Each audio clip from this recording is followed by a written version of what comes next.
بسم اللہ الرحمن الرحیم۔ السلام علیکم۔ آج ہم اللہ تعالیٰ اور اس کے رسول صلی اللہ علیہ وآلہ وسلم کی محبت و اطاعت کے بارے میں پڑھیں گے۔ اللہ تعالیٰ کی محبت سے مراد ہے کہ انسان اللہ تعالیٰ کی عبادت اور اطاعت کرے۔ اللہ تعالیٰ سے حقیقی محبت یہ ہے کہ انسان ہر کام اللہ کی رضا اور خوشنودی کے لیے کرے۔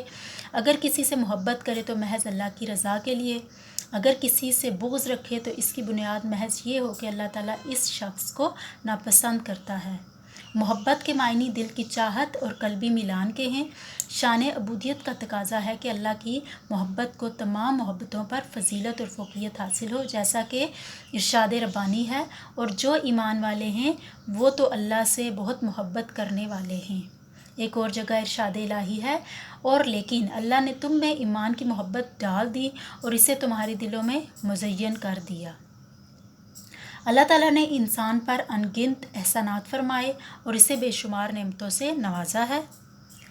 اللہ تعالیٰ خالق بھی ہے اور حکیم بھی ہے۔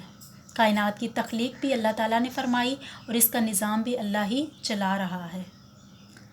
خالق حقیقی کی نعمتوں اور احسانات کا تقاضا ہے کہ انسان اپنی محبتوں اور الفتوں کا مرکز اللہ کی ذات کو رکھے، اللہ ہی کی عبادت و اطاعت کرے اور ہر کام کی بنیاد اللہ کی رضا کو بنائے۔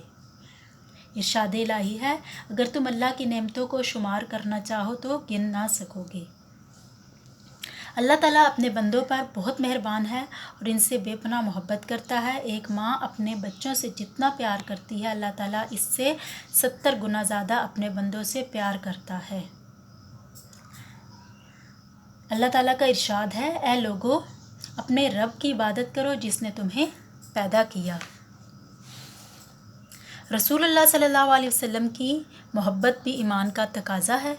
حب رسول ایمان کی جان اور سچے مومن کی پہچان ہے۔ قرآن میں ارشاد ہے، نبی اکرم صلی اللہ علیہ وسلم مومنوں کے لیے ان کی اپنی جانوں سے بھی زیادہ محبوب ہیں۔ رسول اکرم صلی اللہ علیہ وسلم کی محبت تمام محبتوں پر غالب ہونی چاہیے۔ حضور صلی اللہ علیہ وسلم کا ارشاد ہے، تم میں سے کوئی بھی اس وقت تک ایمان والا نہیں ہو سکتا جب تک میں اس کے نزدیک اس کے والد اور اولاد اور تمام لوگوں سے زیادہ عزیز نہ ہو جاؤں۔ اطاعت کے لغوی معنی فرما برداری اور تعمیل حکم کے ہیں۔ رسول اکرم صلی اللہ علیہ وسلم کی اطاعت سے مراد ہے کہ اللہ کی رضا کے حصول کے لیے حضور صلی اللہ علیہ وسلم کے ارشادات پر عمل کیا جائے۔ اطاعت رسول محض ظاہری اطاعت مقصود نہیں، لازم ہے کہ مومن پورے خلوص دل اور احترام عقیدت کے جذبے سے سرشار ہو کر اللہ اور اس کے رسول کی اطاعت کرے۔ قرآن مجید میں ارشاد ہے، اے نبی کہہ دو، اگر تم اللہ سے محبت رکھتے ہو تو میری اطاعت کرو، اللہ تم سے محبت کرے گا۔ انسان کی زندگی کا اصل مقصد اللہ کی عبادت و اطاعت ہے۔ انسان کی دنیاوی کامیابی اور اخروی نجات کا انحصار اللہ کی عبادت و اطاعت ہے۔ حب رسول سے مراد ہے کہ مومن آپ صلی اللہ علیہ وسلم کی اطاعت اور اتباع کرے۔ قرآن مجید میں ارشاد ہے، تمہارے پاس تم میں سے ہی ایک رسول آئے ہیں، تمہاری تکلیف ان کو گراں معلوم ہوتی ہے اور تمہاری بھلائی کے بہت خواہش مند ہیں، اور مومنوں پر نہایت شفقت کرنے والے اور مہربان ہیں۔ ارشاد الہی ہے، تمہارے رب کی قسم، یہ لوگ اس وقت تک ایمان والے نہیں ہو سکتے جب تک کہ اپنے تمام تنازعات میں آپ صلی اللہ علیہ وسلم کا حکم نہ مان لیں، اور پھر یہ کہ جو فیصلہ آپ صلی اللہ علیہ وسلم کریں اس پر تنگ دل نہ ہوں بلکہ پورے طور پر اسے تسلیم کریں۔ اطاعت رسول کو اسلام میں مرکزی اور بنیادی حیثیت حاصل ہے۔ قرآن و حدیث میں اطاعت رسول کی بڑی تاکید کی گئی ہے۔ قرآن کریم میں ارشاد ہے، اللہ اور اس کے رسول کی اطاعت کرو اور اپنے اعمال ضائع نہ کرو۔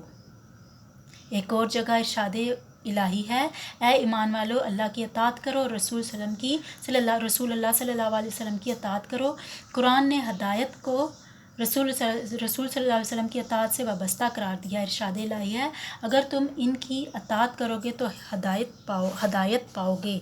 قرآن میں اطاعت رسول کی اہمیت کے بارے میں ارشاد ہے، اور جو چیز تم کو رسول دیں وہ لے لو، اور جس چیز سے منع کریں اس سے باز آ جاؤ۔ اطاعت رسول کی اہمیت کے بارے میں رسول اللہ اکرم صلی اللہ علیہ وسلم کے بہت سے ارشادات ہیں۔ رسول اللہ صلی اللہ علیہ وسلم کا ارشاد ہے، تم میں سے کوئی شخص اس وقت تک کامل مومن نہیں ہو سکتا جب تک کہ اس کی خواہش اس کے تابع نہ ہو جائے جو میں لایا ہوں۔ ایمان کی حقیقی لذت سے وہی آشنا ہو سکتا ہے جس کے نزدیک اللہ اور اس کا رسول دوسری تمام چیزوں سے زیادہ محبوب ہوں۔